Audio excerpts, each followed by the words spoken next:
Assalamualaikum everyone, welcome back to the channel and let's begin with question number 1 of exercise 9.1 chapter applications of trigonometry. Question है a circus artist is climbing a 20-meter long rope which is tightly stretched and tied from the top of a vertical pole to the ground. Find the height of the pole, यानी कि ये height find करना है. If the angle made by the rope with the ground level is 30 degree. तो इस question में है कि एक सर्कस आर्टिस्ट है जो कि क्लाइंब कर रहा है 20 मीटर, यानी कि ये जो लाइन है ये रोप है 20 मीटर लॉन्ग रोप जो कि टाइटली बंधा हुआ है एक वर्टिकल पोल से, उसके टॉप पे बंधा हुआ है. कहाँ से? ग्राउंड लेवल से, यानी कि यहां से यहां तक ये जो रोप है वो बंधा हुआ है. इफ द एंगल, और इस रोप और ग्राउंड लेवल से जो एंगल बन रहा है ये 30 डिग्री है, तो हम लोग को फाइंड करना है कि इस वर्टिकल पोल का हाइट क्या है. तो यहाँ पे हम लोग को इस वर्टिकल पोल का हाइट फाइंड करना है. तो इसका हम लोग सॉल्यूशन देख लेंगे. यहाँ पे गिवन क्या क्या है पहले वो लिख लेंगे. गिवन है इन ट्रायंगल ए बी सी, इस ट्रायंगल में यहाँ पे ए बी है हाइट ऑफ द पोल जो कि हम लोग को फाइंड करना है. AC है 20 मीटर और यहाँ पे एंगल ACB गिवन है 30 डिग्री. और इस ट्रायंगल के अकॉर्डिंग ये जो साइड है ये है परपेंडिकुलर, ये है बेस और ये है हाइपोटेन्यूज. अब हम लोग को ये साइड फाइंड करना है जो कि परपेंडिकुलर है. अब जब हम लोग को परपेंडिकुलर फाइंड करना है और हाइपोटेन्यूज गिवन है तो हम लोग कौन सा ट्रिग्नोमेट्रिक रेशियो यूज करेंगे? Sine theta, because sine theta is equal to क्या होता है? Perpendicular by hypotenuse. तो यहाँ पे since sine theta is equal to होता है P बाई एच, यानी कि परपेंडिकुलर बाय हाइपोटेन्यूज, तो यहाँ पे हम साइन लगा लेंगे. साइन एंगल ऑलरेडी गिवन है 30 degree is equal to P by H. यहाँ पे P है AB और H है ये हाइपोटेन्यूज 20 मीटर. तो अब sine 30 degree is equal to क्या होता है? हम टेबल में देख लेंगे. साइन 30 डिग्री का वैल्यू होता है 1/2 is equal to AB by 20 is equal to, अब इसको क्रॉस मल्टीप्लाई करेंगे तो ये हो जाएगा 1 into 20 is equal to AB into 2, यानी कि इसको इससे मल्टीप्लाई कर लिए, इसको इससे मल्टीप्लाई कर लिए. Now AB is equal to 20 divided by 2, यानी कि डायरेक्टली यहाँ पे शो कर ले रहे हैं. इसको इंटरचेंज कर लिए, इसको इस साइड लेके आ गए हैं और जो 2 है इक्वल के इधर क्या डिवीजन में चेंज हो जाएगा. इसको हम कैंसिल कर सकते हैं. 2 1 ज़ा 2 1 ज़ा. तो AB का क्या आ गया? इसका वैल्यू 10 मीटर. देयरफॉर इस पोल का हाइट क्या होगा? 10 मीटर. तो यहाँ पे लिख लेंगे hence the height of the pole is 10 meter. Next question है question number 2. A tree breaks due to storm and the broken part bends so that the top of the tree touches the ground, making an angle 30 degree with it.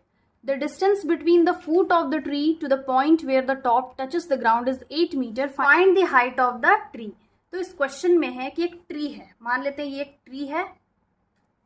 Breaks due to storm, वो टूट जाता है. ये एक tree है जो कि break करता है, टूट जाता है due to storm. And the broken part, अब इसका जो ब्रोकन पार्ट है, मान लेते हैं ये ट्री, इसका ब्रोकन पार्ट यहाँ से ये टूट के नीचे जमीन में से गिर जाता है और इसका जो फिर टॉप पार्ट है वो जमीन को टच करता है और यहाँ पे ये एंगल बना रहा है 30 डिग्री. तो इस ट्री के फूट का, यानी कि यहाँ से लेके यहाँ तक का जो इसका डिस्टेंस है वो है 8 मीटर. तो यहाँ पे हम लोग को फाइंड करना है कि इस ट्री का हाइट क्या था, यानी कि ये टूटने से पहले इस ट्री का क्या हाइट था. तो अगर इसको हम डिनोट कर लें तो ये होगा A, B, इसको C ले लेते हैं एंड दिस इज D. यहाँ पे जो सबसे पहले गिवन है वो लिख लेंगे. Given AD is equal to 8 metre and angle BDA is equal to 30 degree. यहाँ पे गिवन क्या है इस क्वेश्चन के according? Here ABC is a tree initially, सबसे पहले. उसके बाद BC is the broken part of the tree, जो कि टूट जाता है, and when it touches the ground at D making angle 30 degree. ये सब स्टेटमेंट्स लिखना जरूरी नहीं है, हम डायरेक्टली आंसर भी यानी कि इसका जो सॉल्यूशन है वो लिख सकते हैं। अब इसका डायरेक्टली सॉल्यूशन देख लेते हैं। In triangle A B D, यानी कि इस ट्रायंगल में हम लोग को फाइंड करना है इसका हाइट। तो सिंस ये ब्रोकन पार्ट यहाँ से टूट के नीचे जमीन में आ गया है, ग्राउंड को टच कर रहा है, तो हम बी ए फाइंड करेंगे और बी डी फाइंड करेंगे और दोनों को ऐड कर लेंगे, तो जो ट्री का हाइट है वो ऑटोमेटिक पता चल जाएगा। तो यहाँ पे पहले हम लोग परपेंडिकुलर फाइंड करते हैं। तो tan इज इक्वल टू क्या होता है, tan theta is equal to होता है परपेंडिकुलर बाई बेस, एंड यहाँ पे परपेंडिकुलर हम लोग को फाइंड करना है, बेस ऑलरेडी पता है, तो therefore tan 30 degree is equal to, और एंगल भी गिवन है, परपेंडिकुलर यहाँ पे बी ए है या फिर A B by A D. tan 30 degree का वैल्यू क्या होता है, tan 30 degree is equal to 1/√3 is equal to A B हम लोग को पता नहीं है और ए डी है 8 मीटर।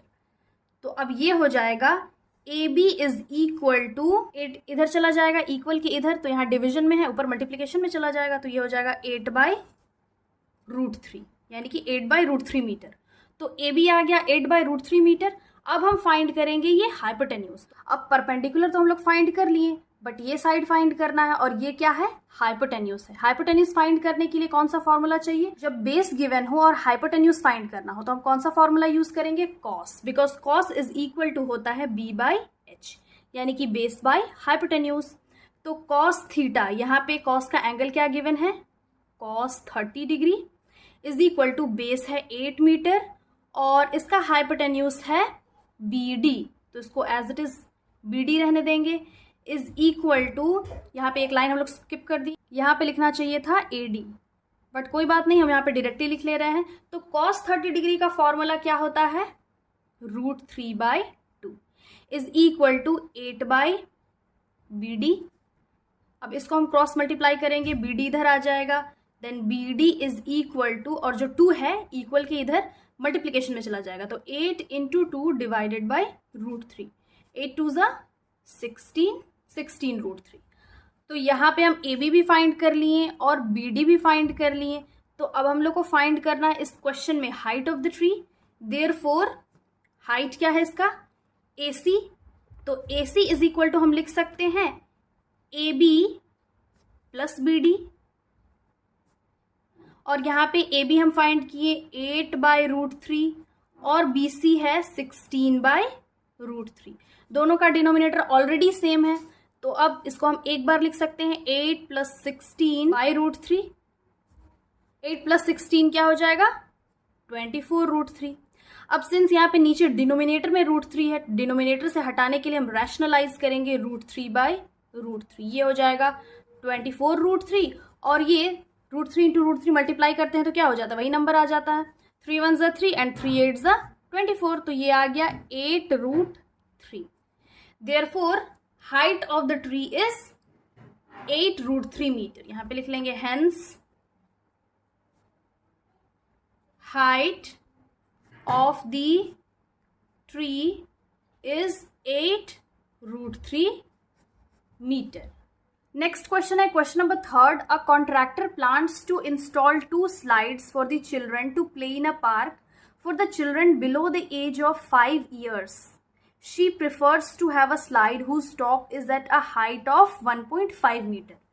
तो इस क्वेश्चन में है कि एक कॉन्ट्रैक्टर है जो कि डिसाइड करती है एक पार्क में 2 स्लाइड लगाने का। स्लाइड मीन्स ये, तो फॉर चिल्ड्रन जो 5 ईयर्स से कम के बच्चे होते हैं, she prefers to have a slide, उन लोग का वो डिसाइड करती है स्लाइड लगाने का जिसका हाइट 1.5 मीटर का है, एंड देन स्लाइड का जो एंगल होगा ग्राउंड से वो होगा 30 डिग्री।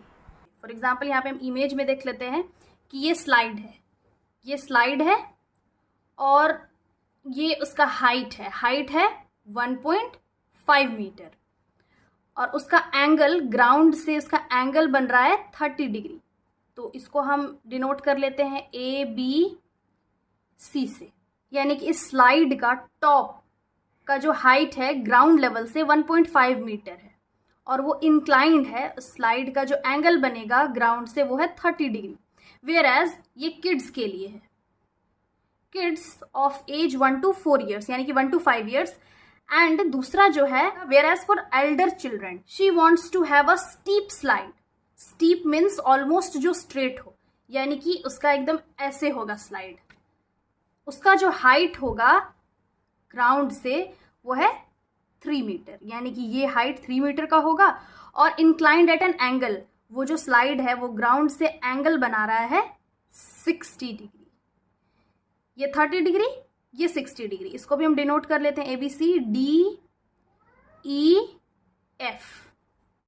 तो what should be the length of the slide in each case, यानी कि ये किड्स और चिल्ड्रंस दोनों के ही स्लाइड का जो लेंथ होगा वो फाइंड करना है, यानी कि H फाइंड करना है हम लोग को इस फिगर के अकॉर्डिंग। तो ये फिगर तो हम लोग को समझ में आ गया है। अब डायरेक्टली इसका हम लोग सॉल्यूशन देख लेते हैं। इन ट्रायंगल ABC यहाँ पे गिवन है BA, यहाँ पे गिवन है BA is equal to 1.5 metre, angle given है ACB is equal to 30 degree. हम लोग को H फाइंड करना है। तो अब हम H कैसे फाइंड करेंगे, यहाँ पे गिवन है परपेंडिकुलर, P लिख लेते हैं, ये तो P है ना, यहाँ पे P लिख ले रहे हैं। परपेंडिकुलर गिवन है, H फाइंड करना है, तो sine theta is equal to क्या होता है, परपेंडिकुलर बाय हाइपोटेन्यूज। यहाँ पे लिख लेंगे since sine theta is equal to P by H, यानी कि परपेंडिकुलर बाय हाइपोटेन्यूज, देयरफॉर यहाँ पे लिख लेंगे sine 30 degree is equal to, यहाँ पे P है AB और हाइपोटेन्यूज है BC। साइन 30 डिग्री का फॉर्मूला क्या होता है, 1/2, ये हो जाएगा 1/2 इज इक्वल टू AB है 1.5 और BC, इसको एज इट इज रहने देंगे, is equal to, cross multiply करेंगे, B इक्वल के इधर चला जाएगा, BC इज इक्वल टू, अब 1.5 जो है 2 को इक्वल के इधर लेके आएंगे, ये चेंज हो जाएगा मल्टीप्लीकेशन में 2 होगा। तो इसको अब हम ऐसे लिख सकते हैं 1.5 इंटू 2, तो ये हो जाएगा 3 मीटर। अब ये तो फॉर किड्स हम लोग फाइंड कर लिए, ये क्या था, दिस इज फॉर किड्स। अब हम फॉर चिल्ड्रंस फाइंड करेंगे। ये इन ट्रायंगल DEF, यहां पे पहले जो गिवन है वो लिख लेंगे। गिवन है ED is equal to 3 metre, जो कि P है perpendicular, angle DFE is equal to 60 degree. यहाँ पे भी हम लोग को H फाइंड करना है जो इसका लेंथ होगा। तो सिंस, अब यहाँ पे कौन सा फॉर्मूला हम लोग यूज कर लेंगे, यहाँ पे भी ऑब्वियसली साइन यूज करेंगे, because sine is equal to होता है परपेंडिकुलर बाय हाइपोटेन्यूज। यहाँ पे भी लिख लेंगे sine theta, since sine theta is equal to P by H, therefore sine theta यहाँ पे होगा sine 30 degree is equal to DE by EF। यहाँ पे साइन 30 डिग्री नहीं, यहाँ इस ट्रायंगल में साइन 60 डिग्री होगा, यहाँ पे हम लोग मिस्टेक कर रहे हैं। साइन 60 डिग्री का वैल्यू होता है √3/2, एंड DE यहाँ पे है 3 और EF है H, जो कि इसको एज इट इज रहने देंगे EF। तो ये हो जाएगा EF इज इक्वल टू, इधर लेके आएंगे 3 इंटू 2 डिवाइडेड बाई √3, 2 जो है इक्वल के इधर चला जाएगा, 3 इंटू 2 हो जाएगा और √3 नीचे आ जाएगा, EF ऊपर चला जाएगा, तो 3 इंटू 2 बाई √3, ये हो जाएगा 3 2 ज़ 6 √3। अब नीचे से रूट हटाने के लिए हम लोग √3 से रैशनलाइज कर लेंगे, देन ये हो जाएगा 6 √3 डिवाइडेड बाई √3 इंटू √3, 3 3 1 ज़ 3, 3 2 ज़ 6, तो ये आ गया 2√3 metre. Hence, the length of the slides in each case, या फिर हम कह सकते हैं the length of the slide of kids is 3 meter and the length of the slides of elder children are 2√3 meter. Therefore, यहाँ पे हम statement लिख लेंगे, hence. Question number 4 है the angle of elevation of the top of a tower from a point on the ground which is 30 meter away from the foot of the tower is 30 degree. Find the height of the tower. तो इस question में है कि tower है, मान लेते हैं ये एक टावर है, और एंगल ऑफ एलिवेशन, ऑब्वियसली जो एंगल ऊपर जाता है उसको बोलते हैं angle of elevation of the top of the tower from a point on the ground, यानी कि यहाँ ग्राउंड में कोई पॉइंट है और ये एंगल ऑफ एलिवेशन बना रहा है from the top of the tower से on the ground which is 30 metre. और ये जो पॉइंट है इस टावर के फुट से, यानी कि यहाँ पे फुट है टावर का, नीचे बॉटम है, इससे कितना मीटर डिस्टेंस में है, 30 मीटर डिस्टेंस में है, और जो एंगल बना रहा है वो है 30 degree. Find the height of the tower, यानी कि ये परपेंडिकुलर फाइंड करना है, हाइट फाइंड करना है। तो इसमें क्या क्या गिवन है इसको हम डिनोट कर लेते हैं A B C से। अब इसका हम लोग सॉल्यूशन देखेंगे। तो ये तो समझ में आ गया फिगर। अब हम डायरेक्टली जो गिवन है पहले वो लिख लेते हैं, गिवन, उसके बाद सॉल्यूशन फाइंड करेंगे, उसको सॉल्व कर लेंगे इन ट्रायंगल ABC। तो गिवन है here AB is equal to 30 metre, angle CAB is equal to 30 degree, और हम लोग को फाइंड करना है BC, ये फाइंड करना है। अब इन ट्रायंगल ABC देख लेते हैं। इस ट्रायंगल में फाइंड ये करना है, यानी कि परपेंडिकुलर फाइंड करना है, और बेस गिवन है। तो कौन से ट्रिग्नोमेट्रिक रेशियो का फॉर्मूला B/P होता है? ऑब्वियसली tan, तो tan theta is equal to होता है B/P, नहीं, परपेंडिकुलर बाई बेस, P/B। अगर हम लोग कॉट से फाइंड करते तो B/P होता, बट हम यहाँ साइन, कॉस और tan, ये फर्स्ट 3 जो ट्रिग्नोमेट्रिक रेशियो है बस उसी से फाइंड करेंगे। तो अब यहाँ tan 30 डिग्री लिख लेंगे, tan 30 degree is equal to, यहाँ पे परपेंडिकुलर है BC और बेस है AB। अब tan 30 डिग्री का फॉर्मूला क्या होता है, 1/√3। टेबल से चेक कर सकते हैं, tan 30 degree is equal to 1/√3 होता है। यहाँ पे BC तो गिवन नहीं है, इसको एज इट इज रहने देंगे, BC ही लिख लेंगे, और AB है 30 मीटर, तो 30 लिख लेंगे। अब इसको हम लोग क्रॉस मल्टीप्लाई करेंगे, इज इक्वल टू 30 इधर ऊपर चला जाएगा तो 30/√3 हो जाएगा, 30/√3। अब √3 को डिनोमिनेटर से हटाने के लिए हम √3/√3 से रैशनलाइज कर लेंगे, तो ये हो जाएगा 30√3 डिवाइडेड बाई √3 इंटू √3, 3 1 जा, तो ये हो गया BC is equal to 10√3 metre. Therefore the height of the pole is 10√3 metre. यहां पे लिख लेंगे hence height of the pole और द टावर, यहाँ पे टावर है, of the tower is 10√3 metre. तो इस चैप्टर में हम लोग बस एक चीज ध्यान रखेंगे, अगर फिगर हम लोग सही से ड्रॉ कर लिए तो इसका जो सॉल्यूशन है वो इजीली हम लोग सॉल्व कर सकते हैं। बस हम लोग को ध्यान रखना होगा कौन सा ट्रिग्नोमेट्रिक रेशियो का यूज होगा। तो this was the solution, I hope समझ में आ गया होगा। Again I will be back with the next video solving the next questions of this exercise. Till then have a nice day, thanks for watching.